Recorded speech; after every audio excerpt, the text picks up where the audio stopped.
welcome to another episode of Zwei Ales and Hockey Tales with Wally. And today, heute, I am so excited to have on a 30-year-old from Reutlingen, Deutschland, a 30-year-old from Reutlingen, Germany. His entire career has been in Germany, and he laced up for Team Deutschland in under 16s, 17s, 18s, 19s, and 20s, where he won a gold medal, folks.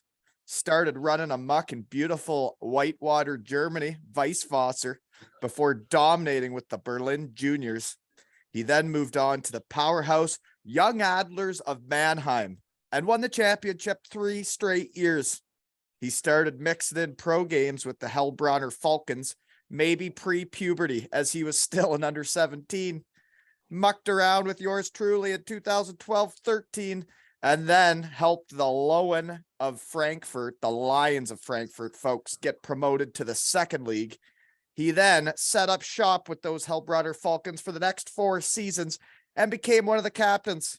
Since then, he has become a legend of Selb, Deutschland, running amok of the Oberliga and winning the championship, vaulting the Wolves to the second league.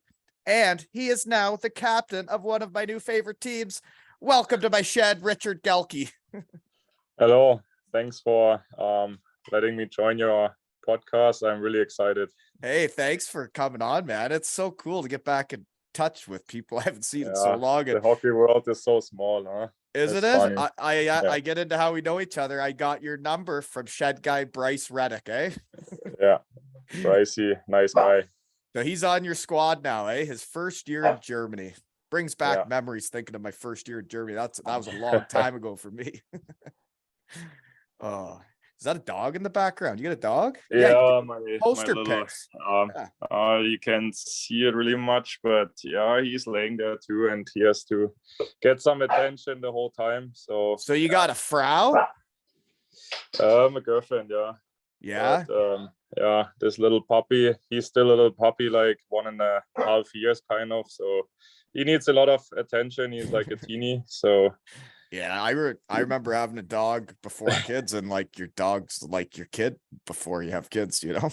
Yeah, kind of. Yeah, kind of. So I get in now. We know each other. We played together 2012 und 13, right? Mm-hmm. Yeah. 2012-13, folks. That is 10 years ago. Right? Yeah, I think it was my second year in Heilbronn. I think I checked it out. Research team got hot. Yeah. I think we reached the quarterfinal against Schwenningen this year. Yeah, and I just saw that you switched to those punks the next year, eh? You went to the DL with them. Yeah, they wanted me so bad, and I don't know. I think I had a decent series against them. So the coach wants to have me so bad. That's cool. It was a good opportunity, I think, especially when they moved up to the DL. Yeah. Maybe it was one step too big at this time. But yeah, anyway, it was a good experience, I think. Oh, for sure. Yeah, and when you get those chances, you got to go with it, eh? So other guys from that squad I've had on to the shed. Kazi, the Verteidiger, the D-man. Did you know that when he came on, we were ranked number 1 in Israel? The shed was. He's the captain of Team Israel, and he is playing in the World Championships coming up with Team Israel. Yeah, he's the captain. Nice. Yeah. Nice. So he's still playing, huh? Just that he just goes back and runs amok for Team Israel as the captain, and then he works the rest of the year. Wow, Kazi, yeah. Yeah, he is a beauty. Such a nice dude, huh? He was such a great guy. Big dude. And now he's a legend of Israel. Pretty neat what some of the guys you play with end up doing. Another guy that I had on, and for fun fact for the shed, folks, he is the least listened to episode ever. Who was that? Michel Levelet. The least listened to episode ever. Can you believe that? Yeah. Oh, and he was the captain of University of Maine. He played pro for a bunch of years, and he's my least listened to episode. I find it interesting, So a lot of pressure, eh? Keep it up today. No pressure. No, Levy was a nice guy. I remember. Fantastic guy. Yeah, that's who Yeah. I try to have on, are all the great teammates. But looking back on that year, we had a lot of great dudes on that team. Yeah, I think so. Yeah.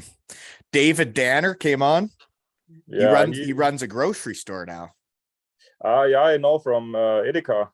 Yeah. And like I Freiburg, played against his brother this year. Oh yeah, Simon. Yeah, I was gonna call him Simon, He's still but yeah, playing in Freiburg. Yeah. Okay, and David came on, and then a guy that you played with a lot in your career, Mapesy. Corey Mapes came on. We just battle against him right now. So he's playing for Heilbronn still, eh? What a legend of the Falkens. Yeah, he's the new lawyer, eh? Yeah, the new mayor. Right? Yeah. So you guys, so that I get into how or what you're doing now. You guys are in a serious fight with them. Now that I'm a Selb Wolf fan, I've been paying attention now that I've met Hairsy and Reds has been in the shed a bunch of times, but you guys were up 2-0, and now it's 2-2, eh? And the looks like some close games. Yeah, I mean, I think just the second game wasn't that close, but all the other games, there's like 1-goal games. So I think I expected it, to be honest, before the series, because Heilbronn is a good team.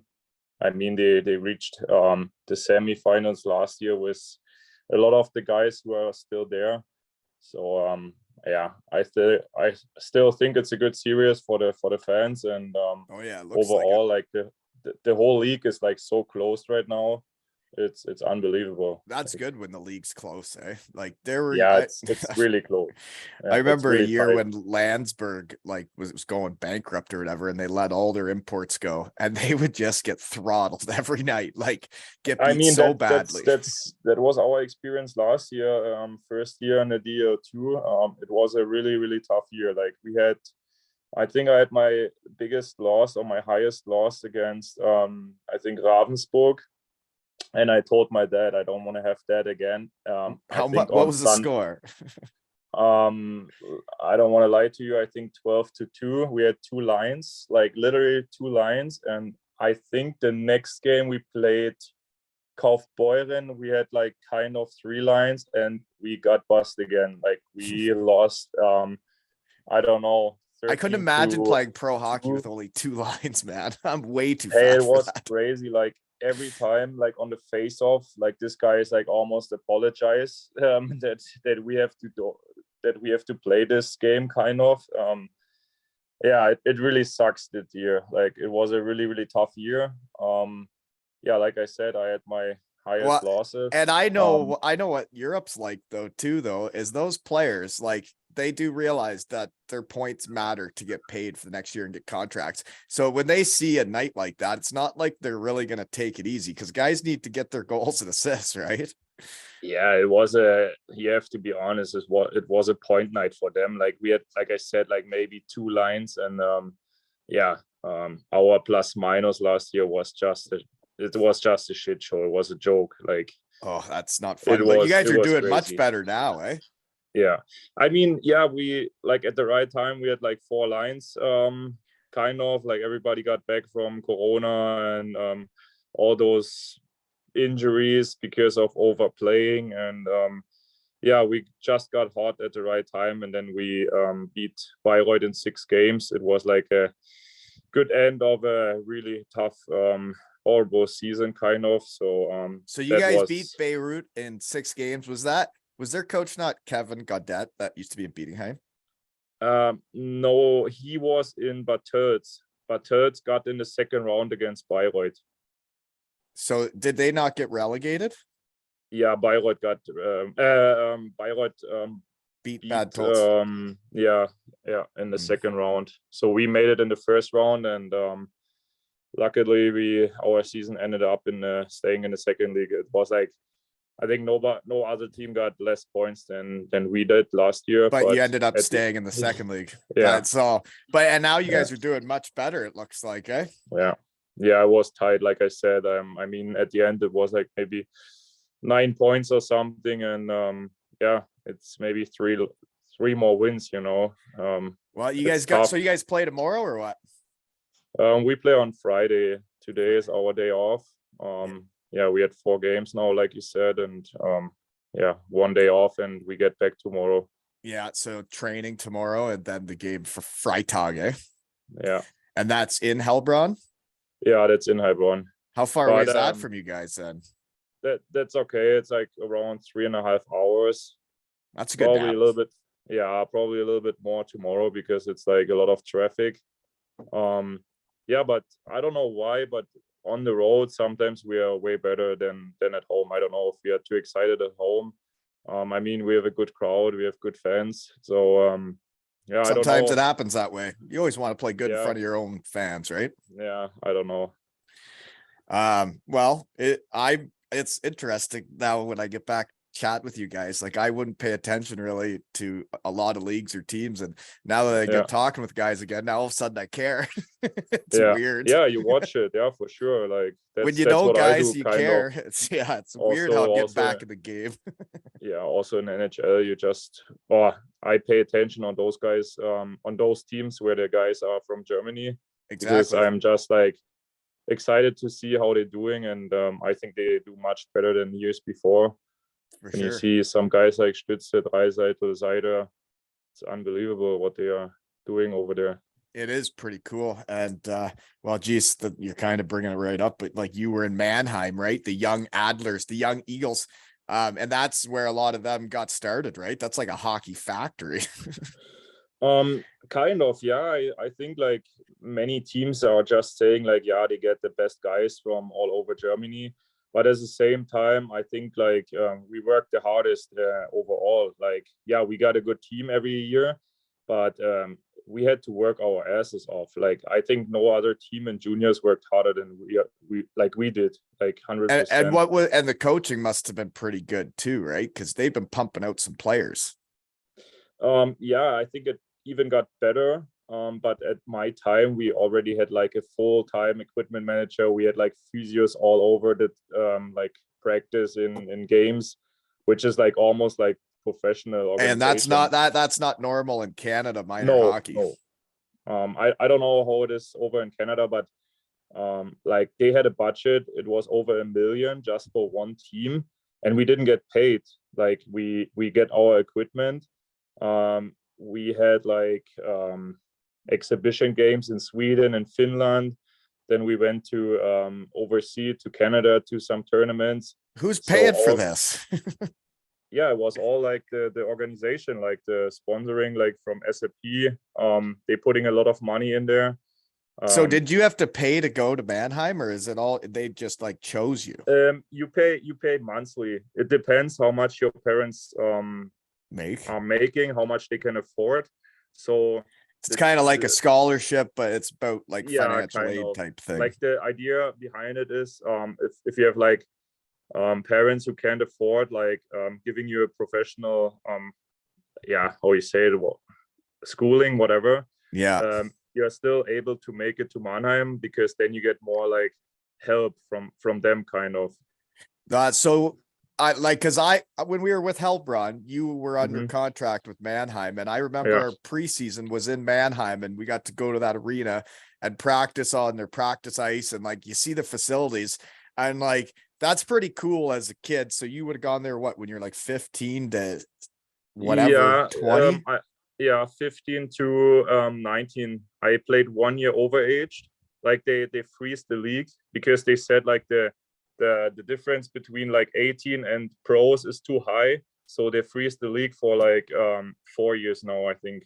So it's under 20. So you can play junior, and that makes sense. That's like what the OHL is, right? Yeah, and they freeze it in this year. So I said, I talked to my junior coach, and he said, hey, stay another year, it will help you for the future. And at the same time I was hoping for a contract in Mannheim, like at the first league team. So that kind of figured out, or that worked out.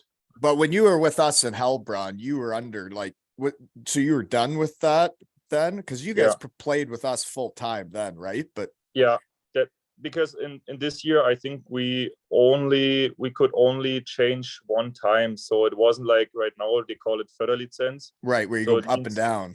Yeah, you can go up and down, and then you have to do like 20 games in the DL2 to be able to play for the playdowns, for the playoffs, whatever.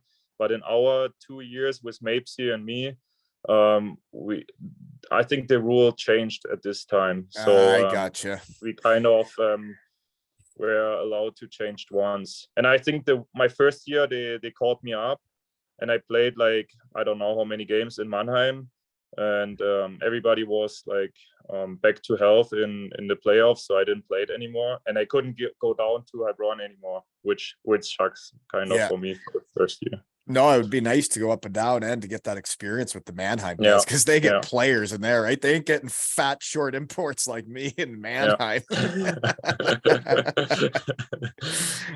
know what's funny when you get chatting around though is like when I think it was Mapesy who I had on, and I just had Marcel Neumann on my last episode, and he said he was your roommate in Frankfurt. But speaking how small the world is, he had given me a great Secret Santa gift, which was a t-shirt that said Man or Machine, but we talked about that. But then the other Secret Santa that I know I got was at Heilbronn, because Mapesy sent me the picture of it, and it was me in a diaper in the locker room, and that was it. Oh yeah, I remember this one. Yeah, was it you that gave me the diaper? I was starting to think it was you. No, it wasn't me. I don't know who I had at this year, but it wasn't me. Well, I'm not going to get into why they give that to me, folks. Right? I'm a deep sleeper. Yeah, there were a lot of fun stories. I just thought back when you called me for the podcast, and I just thought about PD when he came through the bus with the Snickers before the game. You remember this story? Not really. No, like on the road games. PD was the guy that like worked for the team and did everything they needed, right? Yeah, he was like the Zamboni driver, and our equipment manager. And I remember like before the game, he walked through the bus and gave everybody one Snickers for the road games. I do remember that. Yeah, we get that every time. You know what?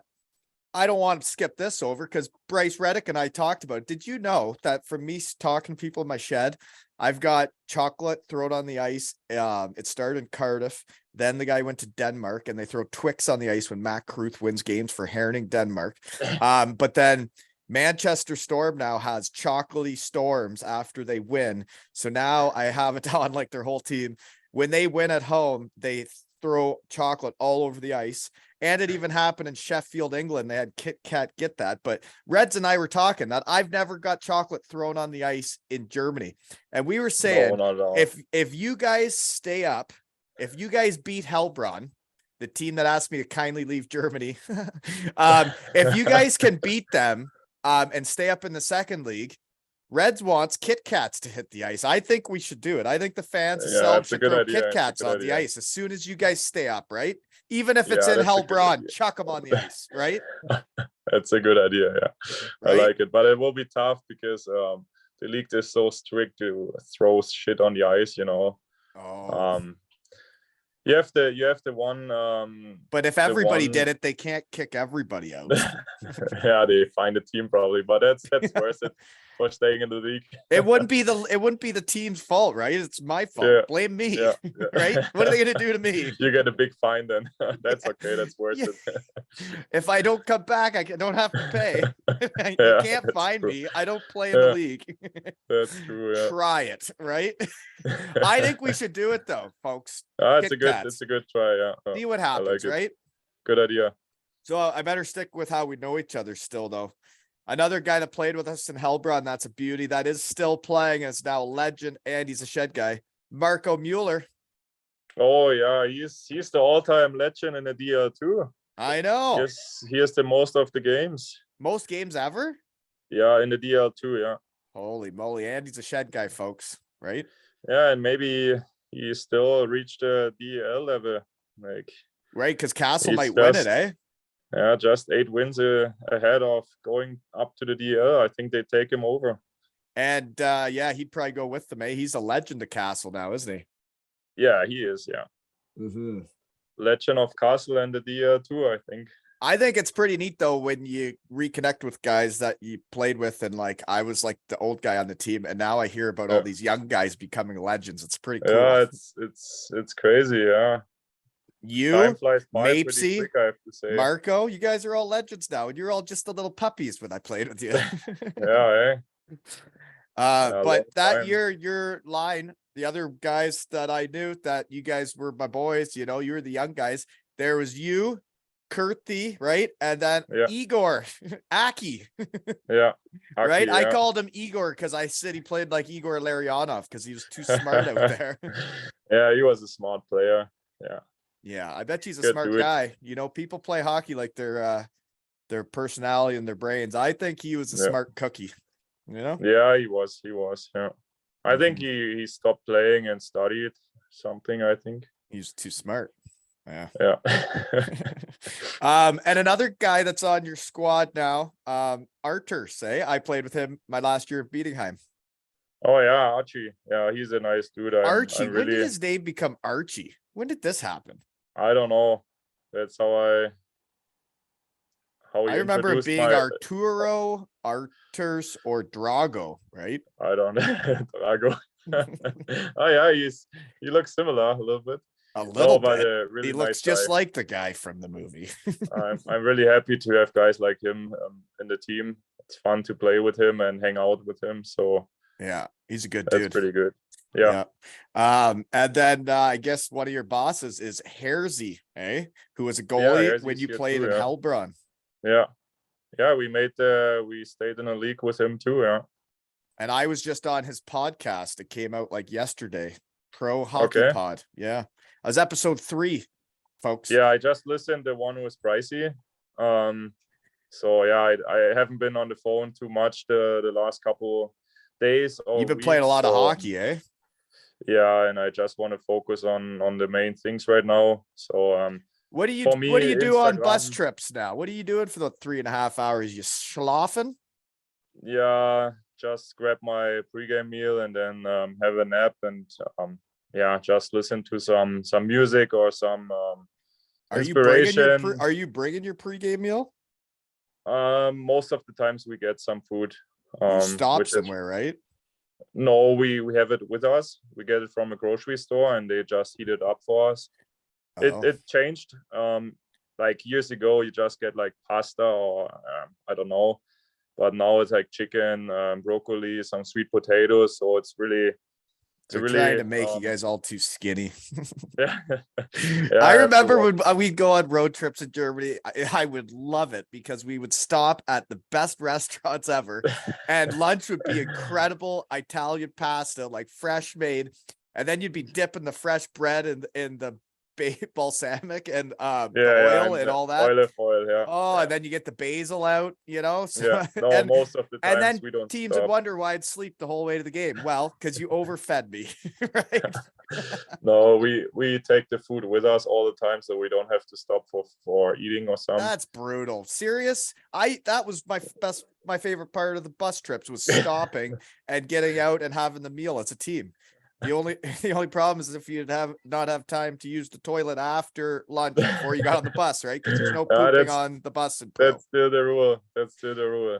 Yeah, still. So you got to eat quick, so you got time, right? Or else you're stuck. You're stuck till game time.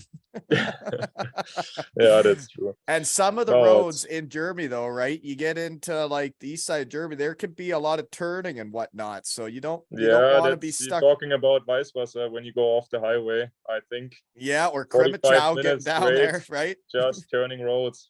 It's crazy. It is. Anyways. The other way we know each other, though, this is the last thing, is before I came to Heilbronn, you would have played against me when I was in Bietigheim, right? Yeah, I think my first year. Yeah. Yeah. But anyways, so I usually ask where and what are you doing now? But we talked about that. You're in the best of 7 relegation against Heilbronn, and it's tied 2-2, eh? Yeah. Jeepers, that's serious. So who do they got? They got some any player that like is good on their team? Yeah, they have like a really good first line. The Auslanders or what? What you said? Are they Auslanders or are they Deutschers? Yeah, German Canadians. Mm, No, those but punks, eh? they have a good two good imports in front, like Jeremy Williams. Oh yeah, Um, that guy's still over there. yeah, he's still there. He's a top scorer, I think. Yeah. Jeremy Williams, that guy's been in overseas forever. I remember playing against him when he was in like Krimichow. That's a long time ago. Yeah. He was in the DL a long time, and now he's in Heilbronn. Yeah. Mm. Yeah. He's, So like he's got to be. He's got to be Alta IA. Yeah. So it was like you said, or like we talked before. It's a tight series. So yeah, we just have to stick through our game plan and just play with the lead. Be smarter with the lead.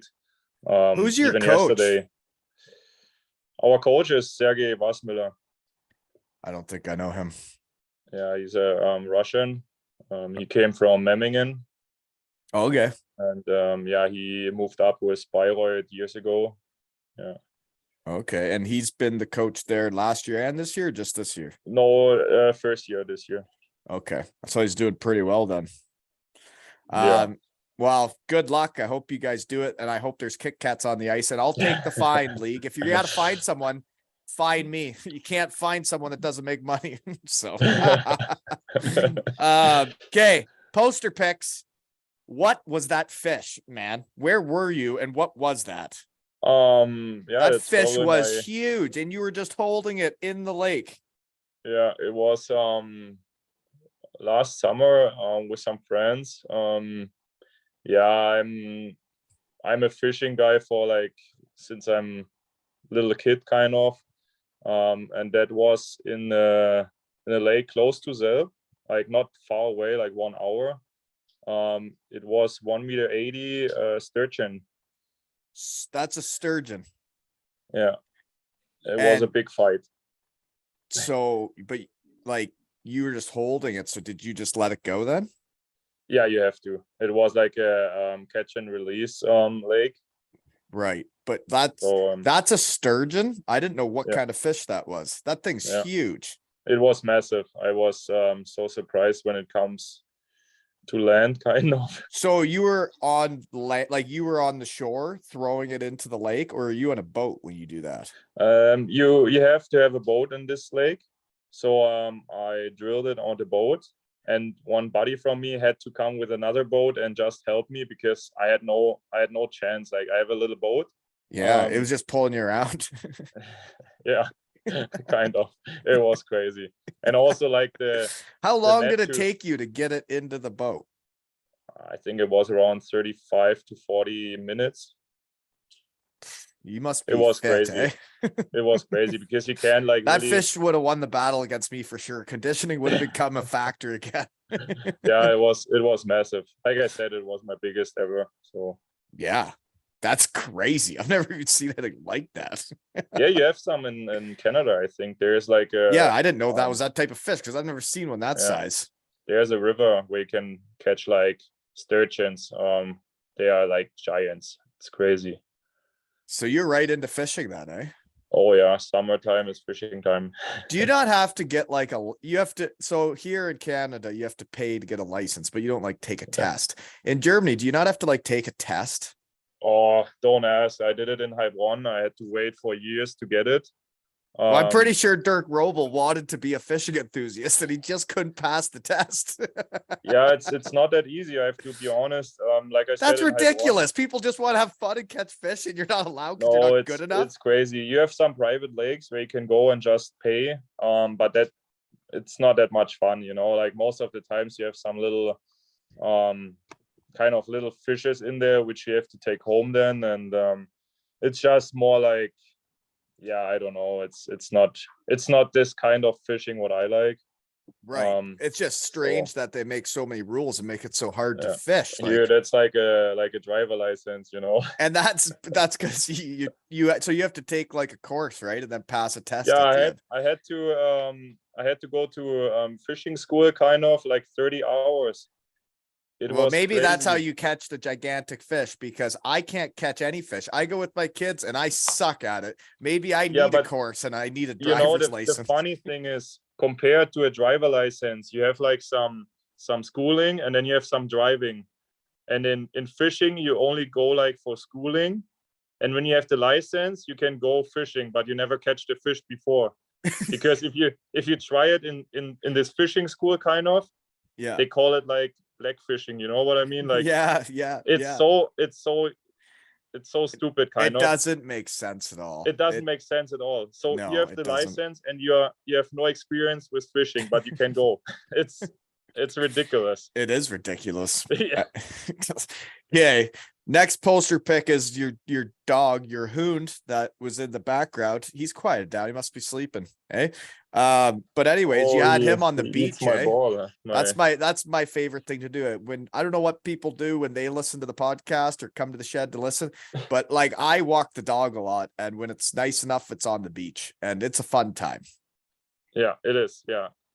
Mhm. Yeah, by the way, he's so quiet because he eats my smart hockey ball. What's a smart hockey ball? That's like for the stick handling. ball. Yeah, But you know my hands, so you got good it hands. lays in the corner forever. So Yeah, you got good hands. You're just a puppy when I played with you. I was that yeah, that's true.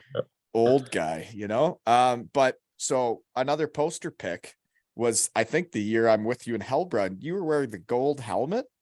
Yeah, you know this funny story. I think I didn't score the whole season because Rico Rossi wants to make a tough guy out of myself. Yeah, you're a tough guy for sure.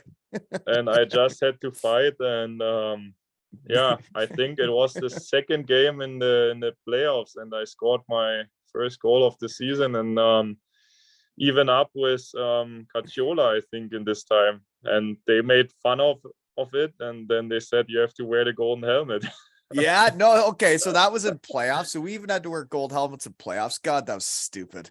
Do they still do that? Do you guys have to wear gold helmets still? Yeah, we still have to have it, and I think it's a stupid rule because it's the stupidest. It's stupider than the fishing rules.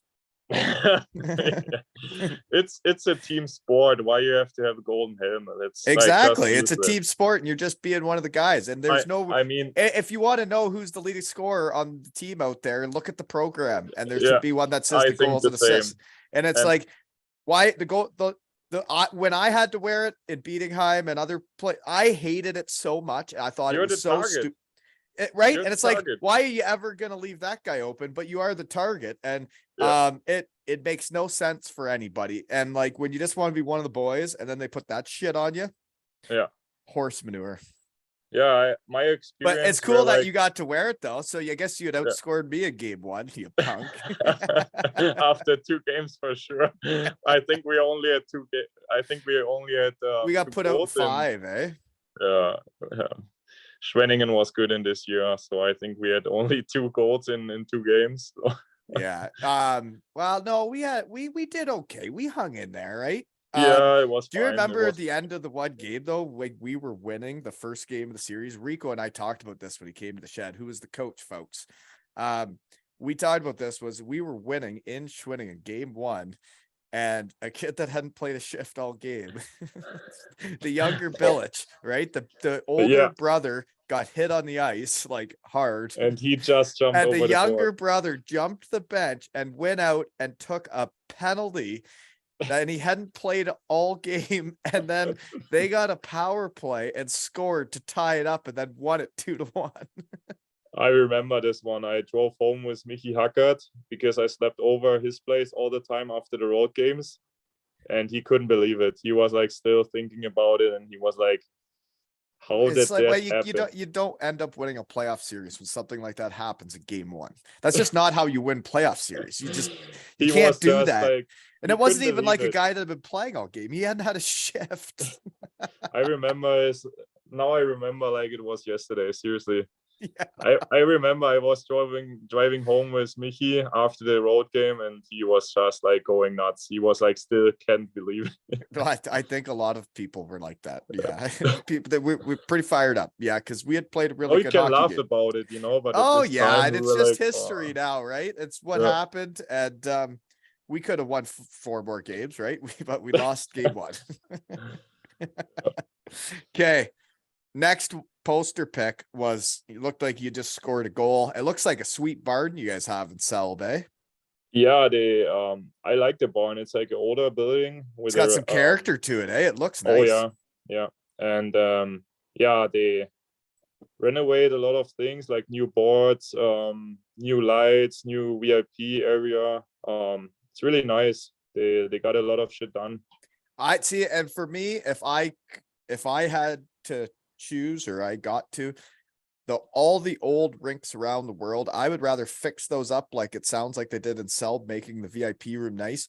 I'd rather them fix up the old ones than build brand new ones, because it seems around the world when they build new arenas, they're all the same and they don't have the same character as the old ones. Yeah, there are some rings like Weisswasser and Kaufbeuren. They almost look the same. But I have to be honest, even I came from Weisswasser and I love to play in this old building. Still, it's really a upgrade. Like, yeah, you're right. There are some like rinks that it's time to go. Yeah, also like Bietigheim, the old one. Hey, no. Come on, that new one sucks. They didn't even let me play there. No, there are some nice buildings, but I have to say, like, not just because I play here in Selb, but it has some character, and also like the roof. It's pretty nice, I have to say. Well, it looks cool. So the other part of that picture that I noticed is your Schlager. You're using a Warrior these days, eh?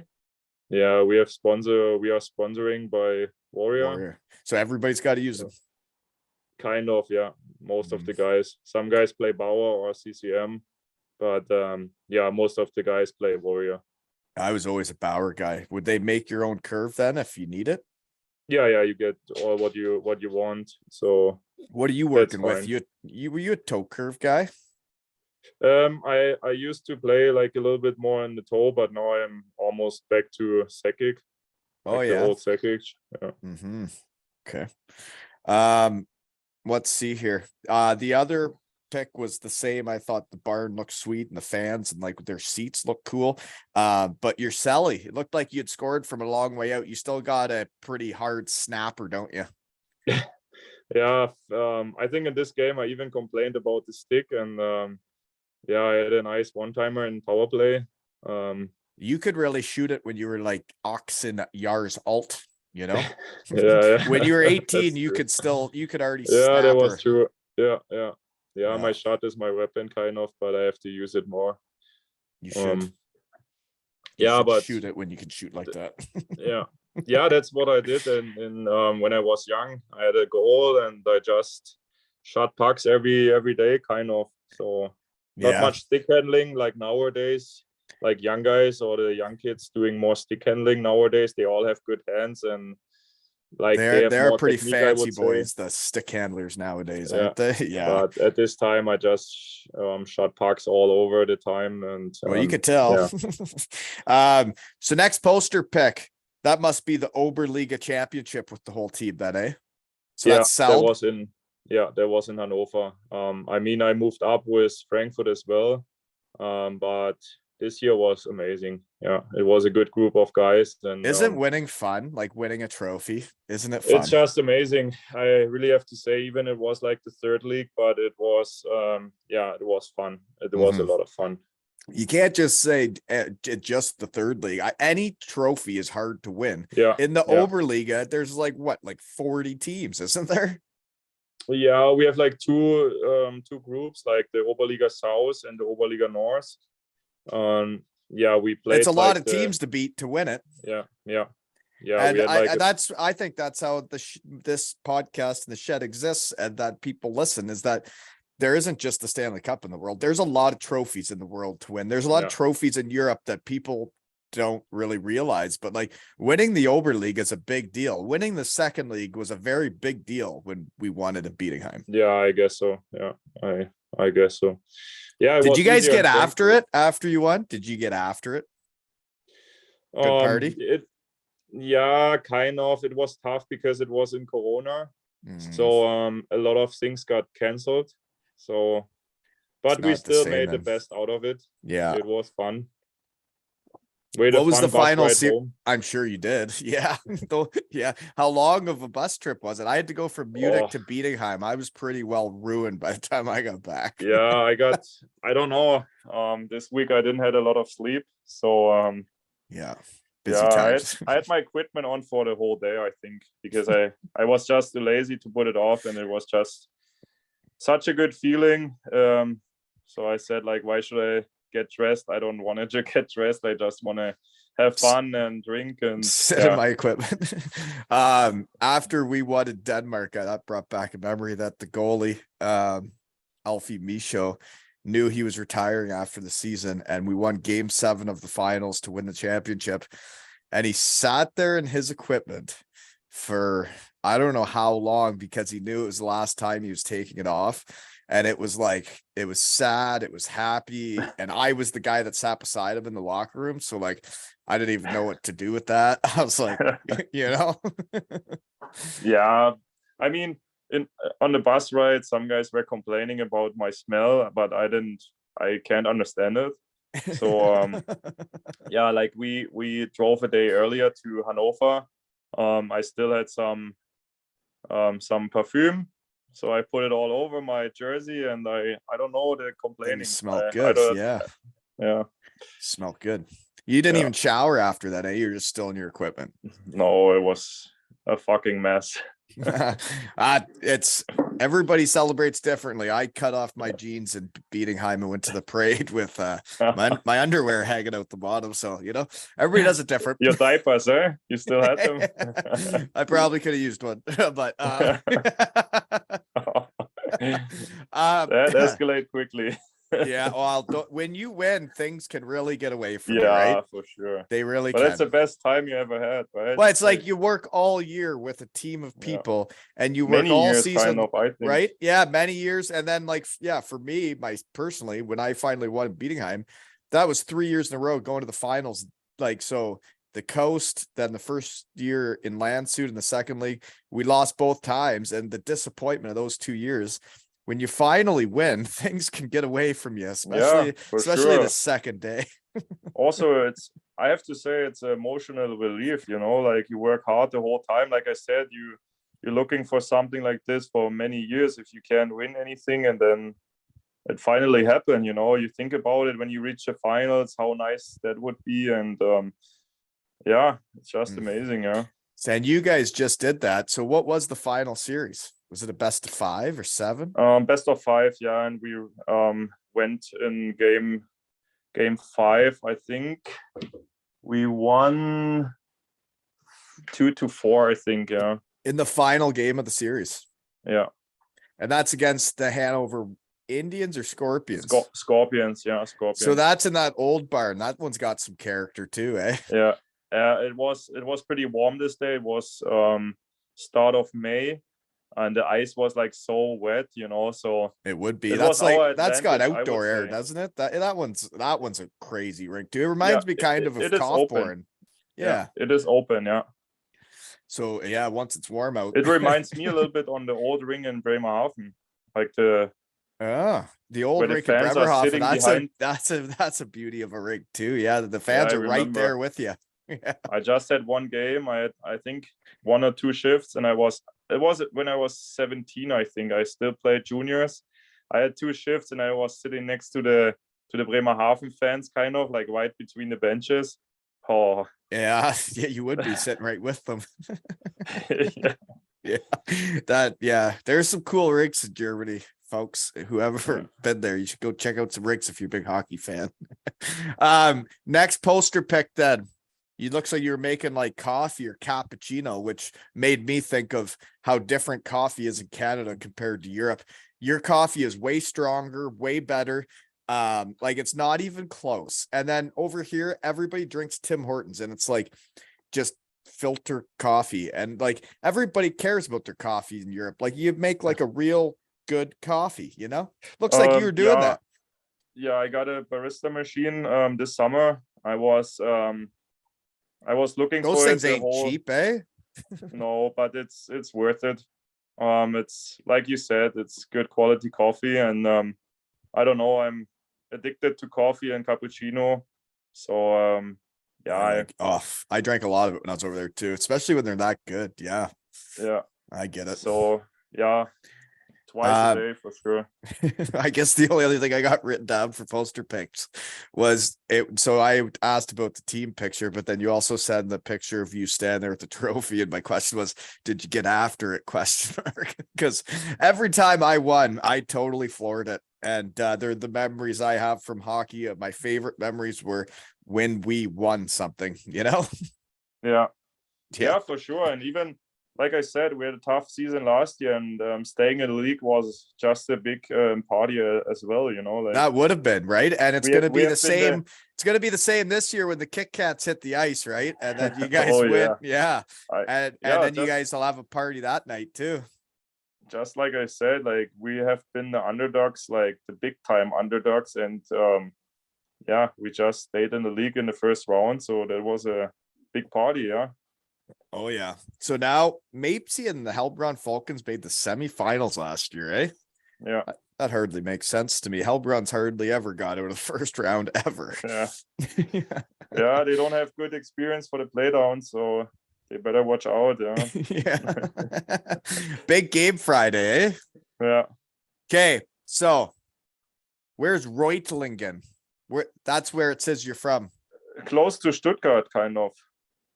So I should know that. Yeah, it's if not. I lived in the area for 5 years.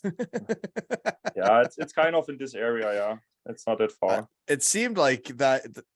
That's why it confused me, because it seemed familiar to me, but then it said that the first year the research team found was you were playing in Weisswasser in beautiful Whitewater, Germany. Yeah, that's where my family comes from. So I'm just born in Reutlingen, kind of. So yeah, I was in our old house years ago, or I drove by our old house and I didn't recognize it all. So the old house in Reutlingen, or I don't have many. Yeah, in Reutlingen. I don't have many. What age do you move to Weisswasser? With 3. So I have kind of no memories on Reutlingen. Right. Why would you guys move to Whitewater? Because my grandma and grandpa, they're all from there. So yeah, it was just for work to going to Reutlingen, kind of. Okay. Jeepers, this I'm just thinking out loud. I think I should, right? Because it's my shed. I should ask these questions. So if they're from Weisswasser and you're born in Reutlingen, and we're talking about like history and stuff, wouldn't some people have been on one side and other people have been on the other side, or no? No, that was a little bit earlier, but yeah, that was the time, like 1989. Right. Because the Weisswasser, what I remember of going up there, and like you talk about the old arena there, and they've built the new one, but I remember the old one. you know, the open one. That was cool. That was like the coolest rink I've ever seen in my life with my own eyes. So too. It was massive, and it was like just. It was built into the ground. Like the seats were the ground, right? Yeah. It was really nice. I just heard stories about it from my grandma, and she told me like back in the days, Weisswasser had like maybe 30,000 people in the town. And when they had a game, the town was kind of a ghost town. Like everybody was in this building. I think the capacity was around 10,000 or something. It was crazy. Well, it's man, this is so cool when you get talking around and you realize where people are from. And like we would have played our year together. You were the young guy. It was a hockey town, yeah. But like I remember going to Weisswasser and you'd have time to kill, you'd play 2-touch. But then I remember walking around and looking at stuff because I had seen that arena out back and I thought it was the coolest thing ever. And then all of a sudden I was into history and I started looking at plaques on the wall and everything. And it said Weisswasser would play Berlin like 70 times a year. We just talked about it this year again in the dressing room. It's so funny. Like they played the championship with 2 teams. Like, can you imagine how the whole season was 2 teams the whole year, and they just played each other over and over again. Like so many times. Can you imagine? Like it's just like nuts. And so your grandma would have known about that, been around and seen those games, and I just could picture it. Now it's like real. That's cool. Yeah, it was a fun arena, like a really nice one. So I wonder when that one stopped, because where did they put the new one? I heard it's like where that was. Right? Kind of where the old one and the new one have been, yeah. Yeah, so it's gone, right? Nobody's ever gonna see that anymore. Everything is gone. Like the old one and the old one it's all gone. I remember it had to have been 5 or 6 years ago. I was telling someone about this rink in Weisswasser, Germany, the old one, and I literally Googled it for I hours trying to find a picture of what it looked like so I could show someone, and I couldn't find it. So if someone has a picture of that, please send it. I will send you one. I can send you one. Yeah, I have a couple. Oh, I thought that was it was like what I kind of thought of it as like the Coliseum of ice hockey is what it looked like, you know? It was funny, yeah. Yeah. Okay, so then you grew up in Weisswasser. You said you were how old when you moved there? Around 3 years, yeah. Oh, so you're young. So you grew up there. So then minor hockey in Weisswasser, how was it? How do you get into hockey? Over kindergarten. My teacher at this time, I don't know, do you say teacher, like the kindergarten teacher? She had 2 kids. The one guy played in Weisswasser for a long time, Thomas Götz. You should know him. We played against him. What was the last name? Götz. Gertz, yeah. Gertz. With the O and the points. Yeah. The dots on top. For sure know him, because we had lots of battles against Weisswasser. That rink in Weisswasser would be so packed and so loud. It would be so loud, and they were so good at playing at home, you know? Yeah, it's a hockey town for sure, yeah. And then she has a daughter too, which she was playing national team and Olympics and all this stuff.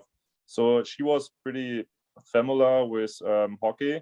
Yeah. So I think we went on the ice once or twice a week, and then the coach just asked my parents if I want to try it.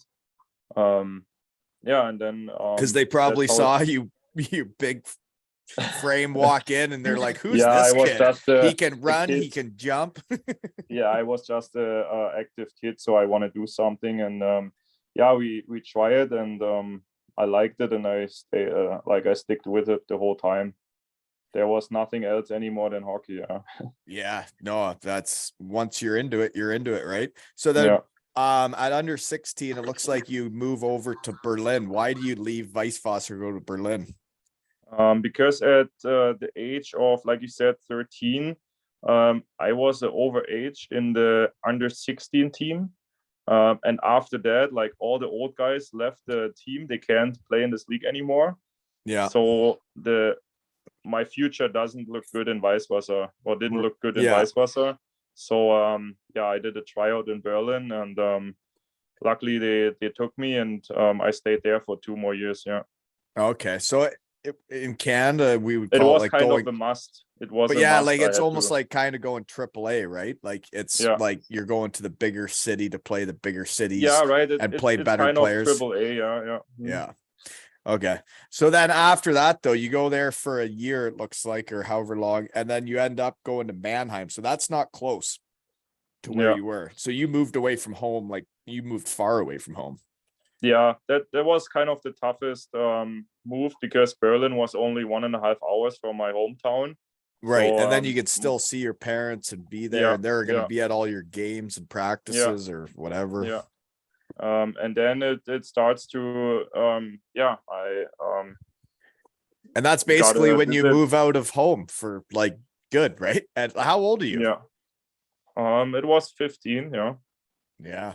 Hockey players move away from home really young, right? Like I mean, I was in a boarding house and everything in Berlin already, so I stayed most of the times in Berlin in the age of 13, and but the big move was like to Manheim. It was tough sometimes, I have to say.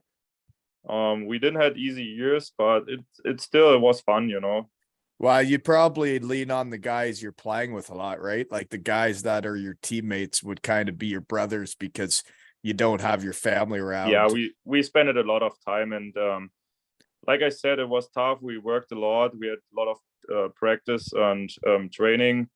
But at the same time, it was a fun time, like good experience. Good experience. And there's not many people that get to go there, right? So how did you end up there? Did they recruit you?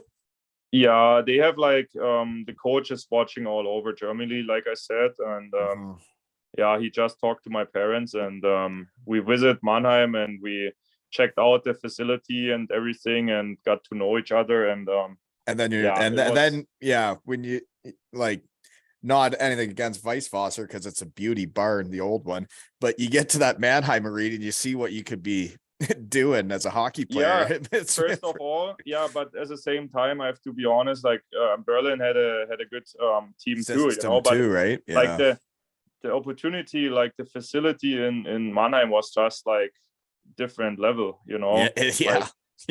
and everything what they told me, what will happen or how they will practice, it happens. It was the everything truth, they promised was delivered. Everything what they promised me was true, like there was nothing I have to say. It was tough, but they told us before that it would be there tough. was like nothing. They kind of just promised me, and it didn't happen, just to get me there, And that happens a lot in hockey. People make a lot of promises to get especially their way. Especially in pro. Like for sure. Everybody has their own personal interest. A lot in pro, man. It's coaches, GMs. They want to get their best players, and a lot of times they will promise shit they know they can't deliver. Right. Right. Exactly. Yeah. So and then I decided to go to Mannheim, for my under 20, in the under 20 league, kind of. Yeah. So and there's another guy that you played with a lot that I knew, played with him in Bietigheim for a year, Mooseburger. Yeah, Achim. Yeah, he's a beauty too, eh? The Moose. Yeah, he played. He finished his career in Selb. Yeah, and you know who else is a Selb legend that I really like too is Dan Hallman. I wonder if he still lives around there. He would have been before you. I'm not really sure. I just heard his name, but I don't know him. Yeah, that's because he's Alta Aya. He was when he would be like almost 10 years older than me. So anyways, I know he went to Selb after we won it at Bietigheim, and he played there for years. Many times, okay, so that Manheim time though must have been pretty cool. And I did see that it wasn't very much, but Draisaitl was there a bit the same time as you. Yeah, he was. I think he was there in my last year. Him and Dominic Cahoon. They made a couple games for us. Yeah.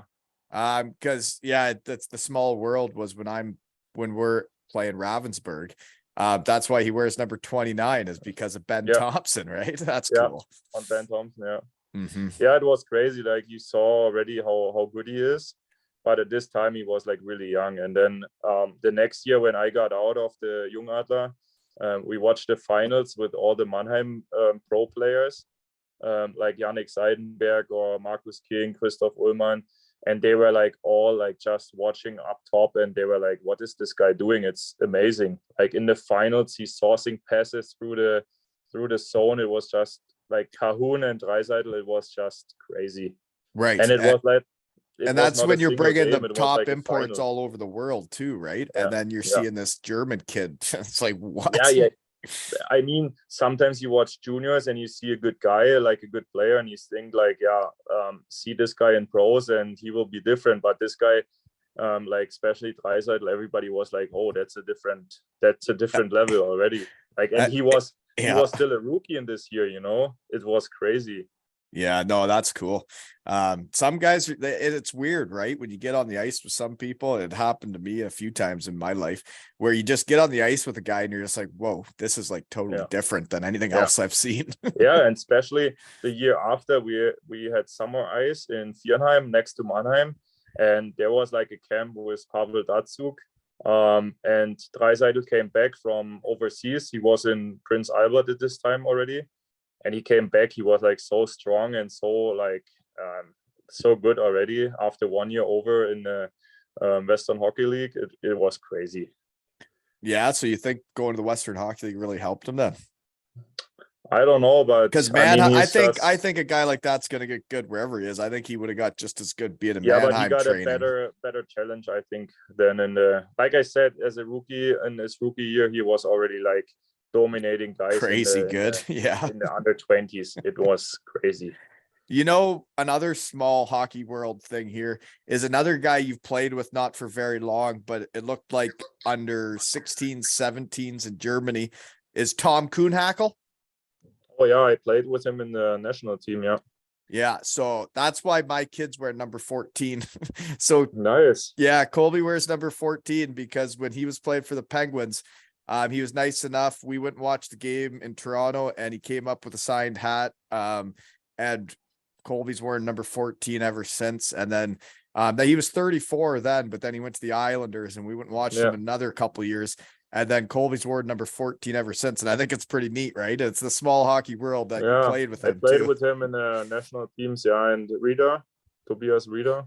Yeah, that guy, he could play too, eh? And he's also a Landshut guy. Yeah. Yeah, I think they played in the second league already with 16 or something. Like they played when that one was 16 and one was 17, and that was the year I hurt my knee. Yeah. Yeah. They were pretty good. So when you won under 20s, Tobias Rieder was on your team? Yeah, in Garmisch. Yeah. That was in Garmisch. Yeah. You guys won it all in Garmisch? You won the gold medal in Garmisch? Yeah. Jeepers, that would have been fun too, eh? Yeah, it was fun, but I remember like were you supposed to win because you guys were in the lower pool and everybody was like, you guys better win? Yeah, the goal was to move up in the A pool already, like back to the A pool. But yeah, I remember it was a tough championship kind of, because I think the last final game we got like the flu in the team. So everybody was like a little bit sick and coughing around. So yeah, I remember this. Yeah. Who'd you beat then? It was like a tournament. There was round robin. Finals. Yeah, that's horse manure. You gotta have a final game. We had Belarus. Maybe good. And then I think we played Norway in the final. I remember. Yeah. Okay. Well, that sure would be fun, eh? Yeah. Garmisch is a cool city though, eh? Yeah, I mean for the B pool, I mean when you have the A World Championship and you're going to Canada or Sweden or something like that, I think that's pretty cool too.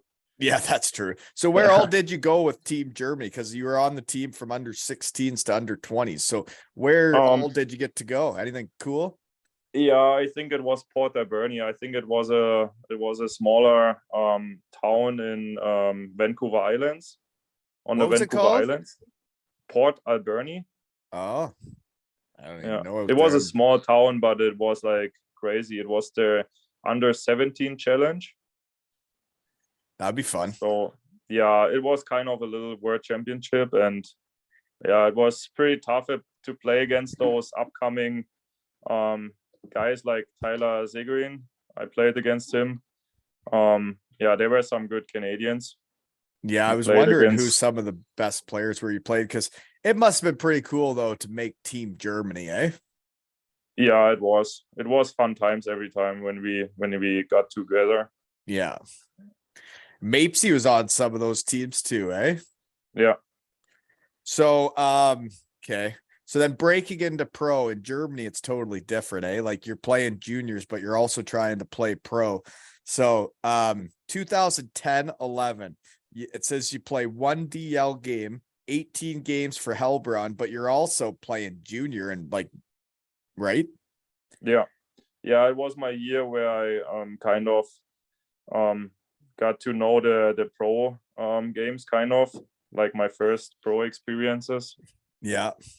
But it's hard, right? Because you just sit there all game, right? Like a lot of times those young Germans, they just sit there all game and then they might get a chef, maybe, right? Yeah, that's how it was with my first DL game. I was like so fired up and get ready and warmed up, and then I was just sitting the whole game. It's like my AHL games. I was like so fired up, so pumped, like 60 minutes through. I was like, hey, give me the last second. I don't care. I just want to go on the ice for a little bit. Yeah, but yeah, that was my first DL game, kind of. I could imagine. Yeah. So, well, the 2011-12 year though, it says you played 13 DL games, so you get more, and 23 second league games, but you did score 2 goals in the second league. So do you remember your first pro goal? Yeah, I remember it. It was against Renningen too. Was it? And they're not Yeah. easy to score on. So you're probably scoring on like Steve Silverthorne, maybe. Could be. Yeah, I have to check it out. I don't know the goalie anymore, but I know how the goal started. I was like on the left side coming in, shooting from the hash marks through the legs, 5-0. Yep, I like it. So it's cool remembering your first goal. And when you'd sat on the bench for a few games, then you finally go out there and like score a goal, right? It must have felt pretty good. I think in this year it was actually pretty good for me. We had like 3 lines, and I played power play with Luigi Calce and Corey Urquhart. Oh yeah, he was a good player. Yeah, it was a good experience for me. So were you standing in front of the net, mucking it up? Yeah, kind of. Yeah, goal line in front of the net. Yeah. Yeah. Luigi was such a good player, so it helped me a lot, you know. Well, he was a Heilbronn legend. That guy played until he was like 40. Eh? He was our captain when I got there. Yeah. I think that was his last year. Smart player. Really smart player. Yeah, he was around forever. Him and Rico were tight, right? Yeah. And then they called me up for Manheim, like I said, and then I couldn't go back down for the playoffs. Is that what happened there? Yeah. That was the year. So because you play in the DL that many games, then you can't go back to the second league. Yeah. That sucks. Because you want to play though. Isn't it weird though? Like I find German kids, and like you say, Draisaitl gets to go to the Western Hockey League, and he didn't jump into pro in Germany like Kuhn Hackl and Reeder did there for a bit, but like you don't get enough ice time to really develop. You're not playing power play, you're not playing penalty kill. It's hard to develop being good on a power play if you don't play it. Yeah, exactly. So that's for me, like looking back, I don't know. I mean, I played in good teams, so you still learn a lot and it's a good experience. But at the same time, I have to be honest, I don't know, when I got the ice time and the trust from the coach, it was maybe with 24. So just thinking back, sometimes maybe it's better to go to the third league and just get more ice time. And and you know, like that's how some guys get to the DL, you know, they're making step by step. Yeah. So sometimes and it's all about you got to learn, like you learn by doing, right? It's like when I'm in the AHL, I'm getting no power play time. Well, I'm not going to learn how to get better at it, but then I go down to the East Coast and I get to be the power play guy and I get better at it, right? Yeah, but that's also the problem in Germany. Like if you get a call from the big teams, it's tough to resist, you know, it's tough to not go there. And for sure. At the same time, there are a lot of young guys like Stützle. When he played his first year in Manheim, he was on a power play already. Like he was good. Or Seider, when he played his first game, I watched his first game and with 17, he was already like so calm on the puck, and you didn't even see that he's like that is his first game, you know. It was crazy. And it's interesting the confidence some guys have in themselves, right? Yeah. Like they can just go out there and feel like they belong. Yeah. And also the talent, you know, if they are good, they can make it anyway. Yeah. Oh yeah, for sure. No, you're right though. And it's some guys just go out there and could just do it right away. Yeah. But and some guys they develop later, you know, like some guys make a big well, to me, it looks like you're still something. getting better, right? Like it looks to me like you like that time would have been strange in Heilbronn, right? Because you're playing no power play when I'm there, and then you might get a bit of penalty kill time, but to really get into developing and getting better, you got to get ice time and play games against other teams. Yeah, and it was funny. Like I said, my first year I played more than in my second year, you know. Well, and then the you go to the Oberliga though, like, so this is skipping way ahead, but like you go back to Heilbronn for 4 years, and then you do go down to the Oberliga with Selb, and then it's like you find your scoring touch, you find like the type of player you actually are and could have been the whole time. You just never got to flourish and like be on the power play and, you know, do it all, right? Yeah, I was like just most of the times net front, like you said, big guy, and just being in front. But yeah, at the same time, when I got back to the Oberliga, my goal was like to development, like to develop and see what I can do. I prepare in the summer. I was like really in shape, worked hard. Like even if I make a step down, kind of league wise, I still worked hard and yeah, You're wanna ready to do the go. best season I can do. And and that year you go down, you got 60 points in 44 games. And like when I was looking at your second league and when I was playing with you, and then the few years after, it was like you're getting a few goals a year. And it's like, well, you can't score unless you get ice time and you get chances to play. You can't. I think so too. Yeah. But that's also, like you said, it's signing with a good team. It's like when we were in Heilbronn that year, we had a good team. We had the kid line with you, Aki, and Kurti, but then we also had 3 lines that were legit second league. Team. Yeah, we did. We just didn't do good enough. Right? We should have done better. Ausländers, huh? Scheiß Ausländers. Rouse, right? You got to kick those guys out of Germany and then they never come back. No, it was a fun year. It was a fun year though. And we were pretty good. We just didn't do good enough. So anyways, during your time back in Heilbronn though, I got a couple guys written down here. Actually, sorry, you went to Frankfurt out of so we played together 2012-13, right? That's a season. It's like whatever. We finished 7th, we get put out. It's not like not much happened, right? It's not that memorable. Other than my son was born, Colby, which by the way, tonight it's parents versus the kids hockey game to end the season. Their team's done and it's parents against the kids or fathers against kids, but a couple moms are playing too.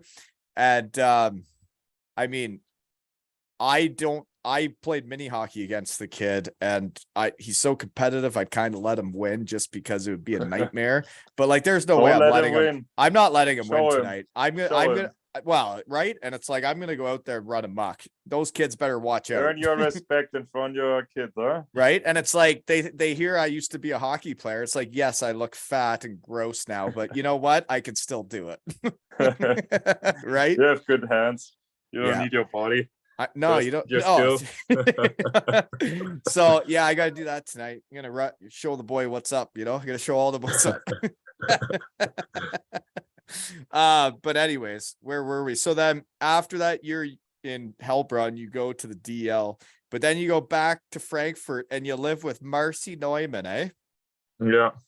And you guys get promoted to the second league. So isn't it weird in Germany how there's like third league teams that can be paying some good money? I bet you Frankfurt was paying some money by the looks of your squad that year. Yeah.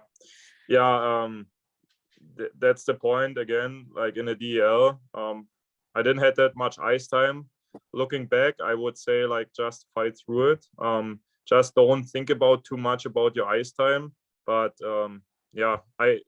when it's I'm hard thinking though, back, right?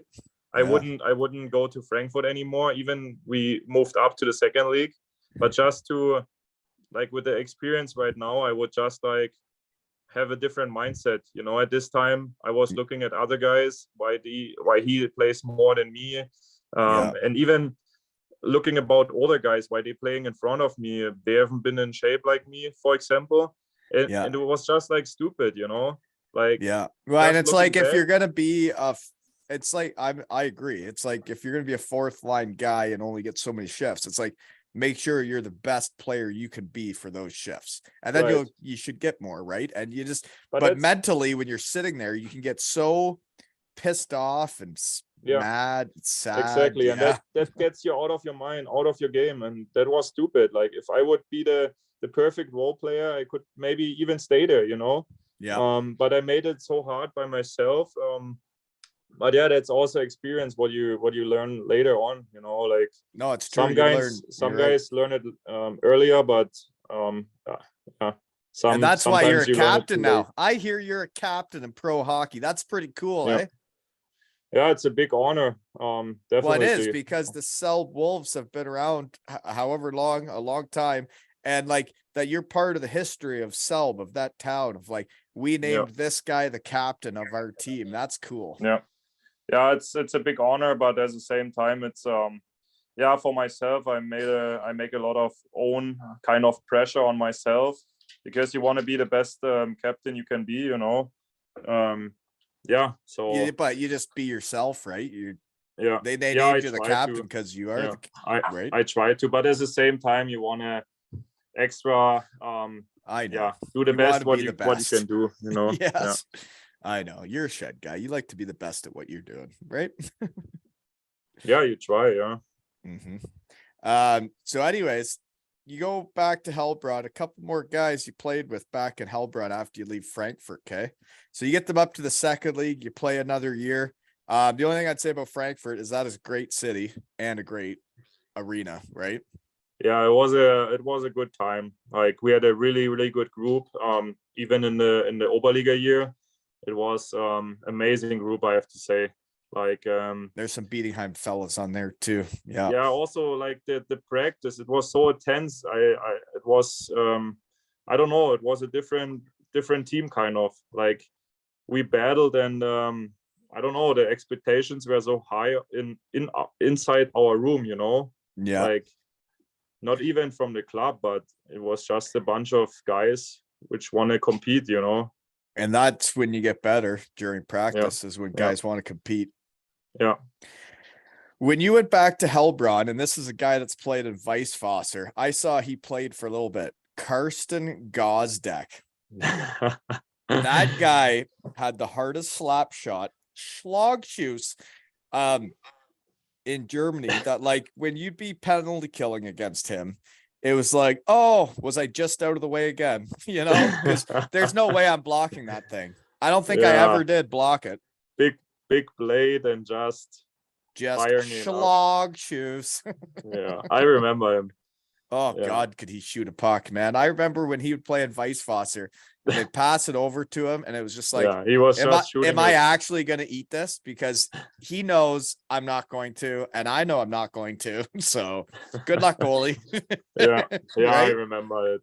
But at the same time, I played with him in Heilbronn, and sometimes it was fun to play with his nice slap shot, but sometimes it was like sometimes it was annoying. Yo, I couldn't imagine standing in front of the net on the power play for it, or in practice. I wouldn't want anything to do with that thing. But the worst, like, even harder shot was Sasha Gotch. He shot it harder than that. I don't know if I ever saw a shot harder than Gosdeck's one time. Way harder shot. Like, way harder. He knew where he's shooting. Sheepers. Yeah, Gosdeck would just slap her, and I was like, oh God. I have to say, like, when I was in front in practice on Gotch, it was like, just close your eyes and hopefully it doesn't hit you. But he knew where he's shooting. It was crazy. Like, he was a good player too, though, eh? Yeah. He had probably 120 flex or something. I don't know. It was crazy. Stiff, eh? Yeah. So then another guy you played with in Heilbronn, but also Frankfurt, Patrick Schmid. Yeah. Schmidt's a beauty. He played with me at Bietigheim, and we had a tough battle in the finals. He was in Hannover this year. Oh, really? Yeah.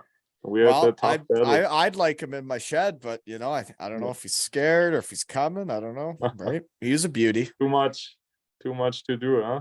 Yeah. Anyways, so then you go back to Heilbronn, though, and it's weird with the Heilbronner Falkens. They're just never that good. They're never usually that bad. They're just so 7th or 8th to 10th place, right? Yeah. And it could be just a good organization, you know. It's it wouldn't be that hard to build a team there. Good cars. They have everything for a top organization, kind of. And they just changed their management so many times, and and then some of I don't know who the management is nowadays, and I don't know what's all gone on, but when we were there, it was interesting, I would say. With Ernie. Yeah. Well, it's like you talked about Michi Hackert, who was our top scorer, and me and him were playing together and doing pretty well. But then I remember the day our GM comes in with this big fancy new stick, this gorgeous looking Easton stick, and it was a right-handed stick, and not, I think it was a wooden stick, no, he brought in like an actual really good stick. Like he wouldn't buy us the good sticks. He'd buy me the cheapest sticks, but it'd have my curve, but he'd buy the cheapest ones. And I complained about it all the time. And then he brought in a stick for Hacker to use, and it was the wrong curve. It was a right-handed curve. And he was like, look at this stick. Do you want to use this tonight? And he was like, Ernst, I shoot left.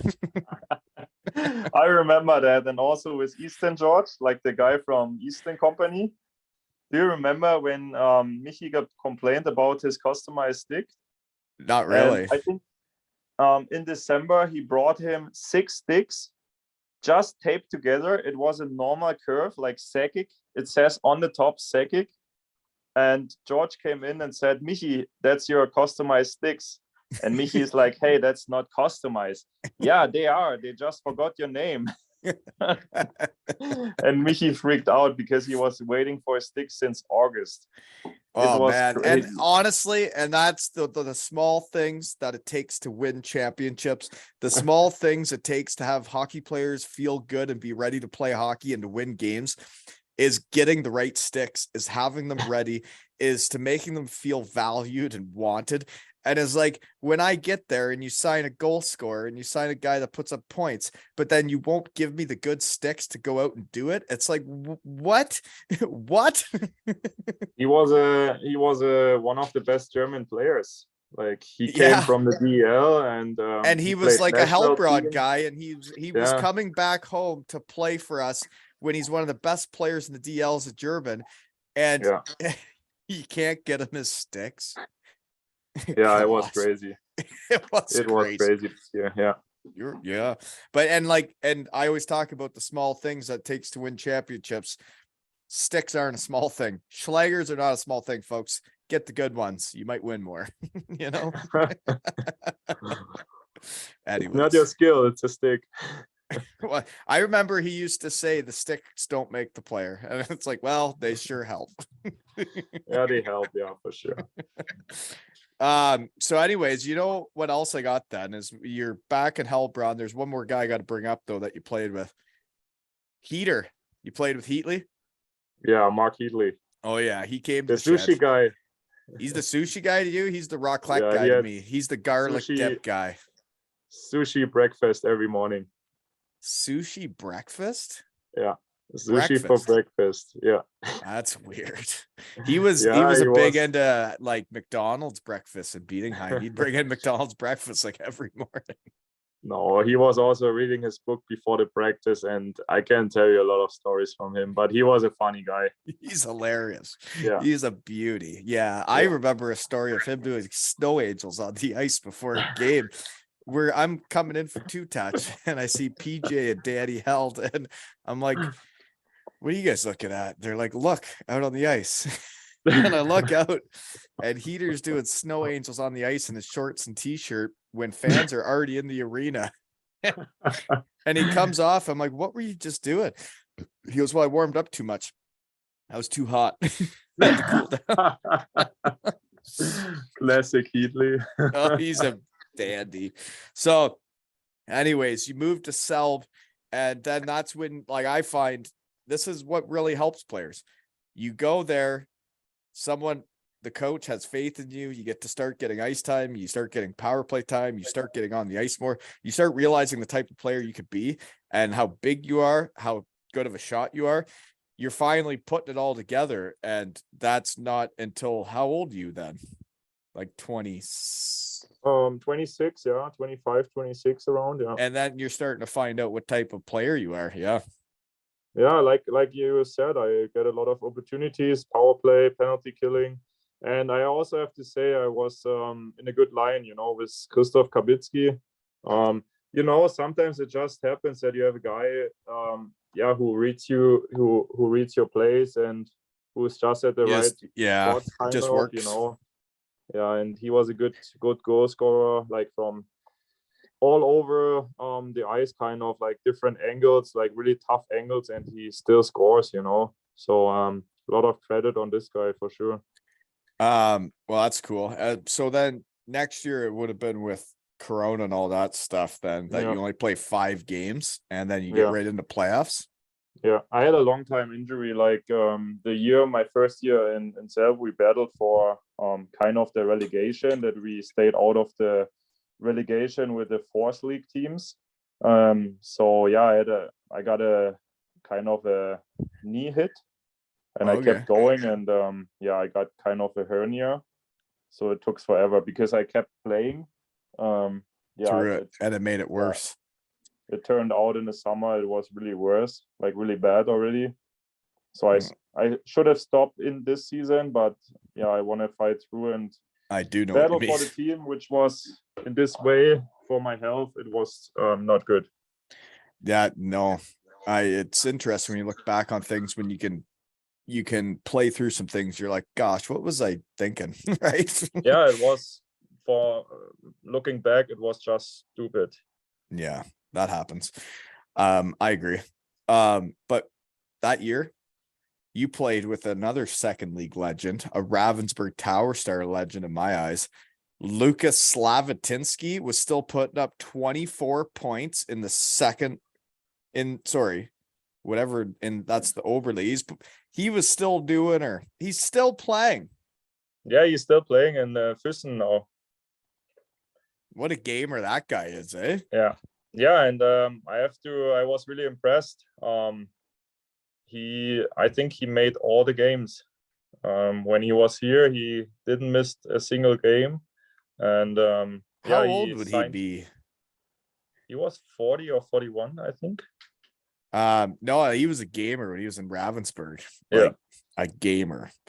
And he's still doing it. And I just saw he just re-signed for next season. Yeah, in Füssen, yeah, it's crazy. I'm really impressed, like how you can. I'm really impressed. I'm worried about the father-son game tonight. Like, I think I'm gonna get injured, and I'm not even. Better sign up a private injury, huh? Insurance. Serious. We don't have that over here, but a nice shed. Thanks, Germany. Anyways, another guy that you played with that I think is an absolute dandy that I haven't seen since we won the championship together, and he never got any ice time at all. Herbert Geisberger. Yeah, I played with him in the championship year. Yeah. That guy's a beauty. A legend. Yeah. He is a legend. I called him Herbie hands, because when he get just totaled, his hands would get all kind of cramped up. No, also nice guy. Yeah.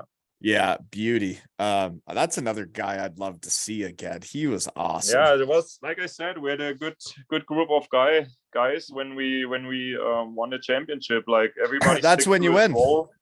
Yeah, and he accepted his role also. You know, he was a big time scorer back in the days, and then he got in the fourth line or sometimes in the stands, and he accepted, and he brings some good. And he did the same thing in Bietigheim. You know? He did the same thing at Bietigheim, and that's how we won. Was we had guys that thought they were coming to Bietigheim to get more ice time than they did, and you have to have guys that accept their roles and are good dudes and help teams win. That's the biggest. Yeah, and that's why that's why we wanted Bietigheim. There was a lot of guys that didn't. If you have those guys who accept the roles and don't complain about anything and suck it up, it's a good group of guys, you know. You look really strong right now. Look at your shoulder muscles. What the hell? You must be able to lift some weights, eh? Yeah, that's how I kind of keep up on this level, you know. It's not the skill, kind of. It's working attitude. I always tried to look like that. It never really worked out. So anyways, I guess one of my last questions is, what's your favorite meal? What's your favorite German meal? Oh, that's tough. Take the kebab. Döner kebab. Yeah, you are. Yeah, you are. Are you getting a yufka or a doner kebab? It depends. Back home in Weisswasser, that's not a German meal, though. No, I know it's, but it's it's so tough. good. I know. Talk dirty to me, Richie. It's been a while. No, that's a tough question.